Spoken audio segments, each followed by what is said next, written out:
देखिए, खनिज के संबंध में मैं आपको बताना चाहूँगी कि अभी 2 दिवस पहले ही हम लोगों ने इसकी जो एक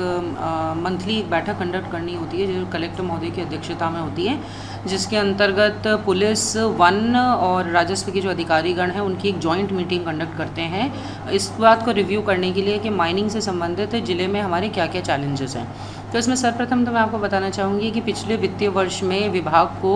रेवेन्यू कलेक्शन में करीबन 40 करोड़ का टारगेट दिया गया था और खनिज विभाग के जो अधिकारीगण हैं, इनके द्वारा 44 करोड़ की जो रेवेन्यू है उसका कलेक्शन किया गया था, जो 110% अधिक है अपने लक्ष्य से।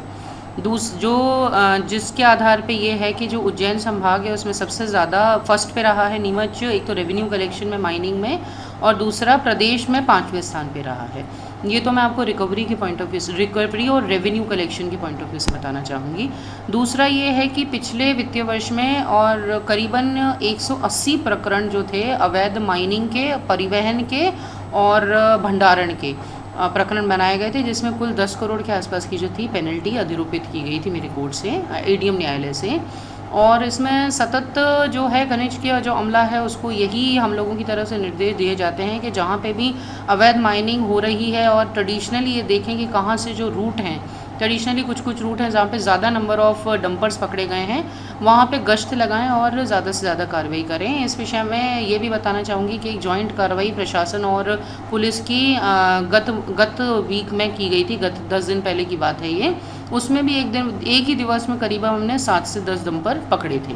तो उसके विरुद्ध भी कार्रवाई हुई थी। तो इसी तरीके से नाउ वी हैव डिसाइडेड कि हम लोग जॉइंट ऑपरेशंस करते रहेंगे, और माइनिंग का अमला तो अपना करेगा ही, साथ साथ हम लोग राजस्व व पुलिस के अमले को भी हम लोग थोड़ा सा निर्देशित किया है कि अवैध माइनिंग का यदि कोई भी प्रकरण संज्ञान में आता है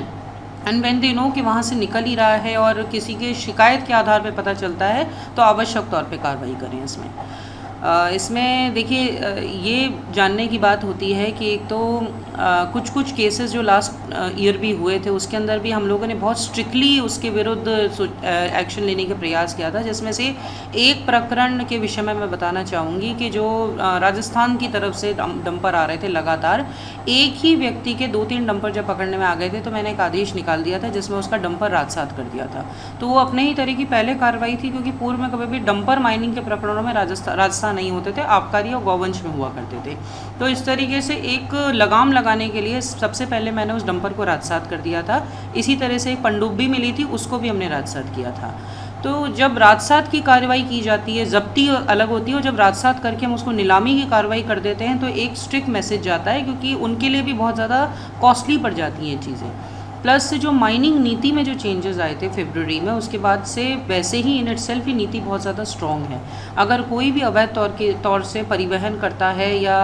भंडारण करता है, तो उसके विरुद्ध काफ़ी हैवी पेनल्टीज़ हैं। तो अब हमारे लिए, प्रशासन के लिए भी और पुलिस के लिए भी और खनिज के अमले के लिए यही चैलेंज है कि ट्रेडिशनली जिन रूट्स पे अवैध तौर से राजस्थान के माध्यम से या फिर नीमच से यदि कोई भी डंपर या ट्रैक्टर ट्रॉली जा रहे हैं अवैध तौर से, तो उनको हम लोग उनके विरुद्ध कड़ी से कड़ी कार्रवाई करें। देखिए, मैं आपको ये बताना चाहूँगी कि हमारी तरफ से सख्त क्लियर इंस्ट्रक्शंस हैं पूरे माइनिंग विभाग को कि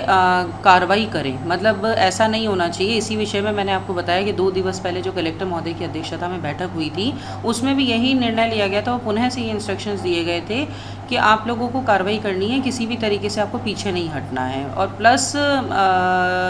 ट्रेडिशनली जो रूट्स होते हैं उनकी रेकी करना सबसे ज़्यादा आवश्यक है। और यदि आप कभी भी कोई शिकायत हमारे संज्ञान में लाई जाती है, जैसे पूर्व में एक बार एक शिकायत संज्ञान में लाई गई थी जिसमें होमगार्ड के कुछ सैनिक थे जिनकी संलिप्तता होने की हमें शिकायत मिली थी, तो तत्काल से हमको उन्होंने चेंज करवा के हमने उनके विरुद्ध कार्रवाई करने के लिए होमगार्ड विभाग को लिख दिया था कि उनको तत्काल से सर्विस से टर्मिनेट करें या जो भी नियम के अनुसार होती है वो कार्रवाई की जाए। तो ये ज़ीरो टॉलरेंस वाली जो पॉलिसी होती है वो अपनानी आवश्यक है। यदि संज्ञान में कोई भी शिकायत आती है किसी पर्टिकुलर व्यक्ति के अगेंस्ट, तो उसमें सर्वप्रथम तो ये है कि सब्सटैंशिएटिंग डॉक्यूमेंट्स और एविडेंस होने आवश्यक हैं। यदि जांच में प्रूव हो जाता है कि उस व्यक्ति ने की है, तो ऑब्वियसली जो भी उनके कंडक्ट रूल्स होते हैं उसके विरुद्ध उनमें कार्रवाई की जाएगी आवश्यक तौर पर।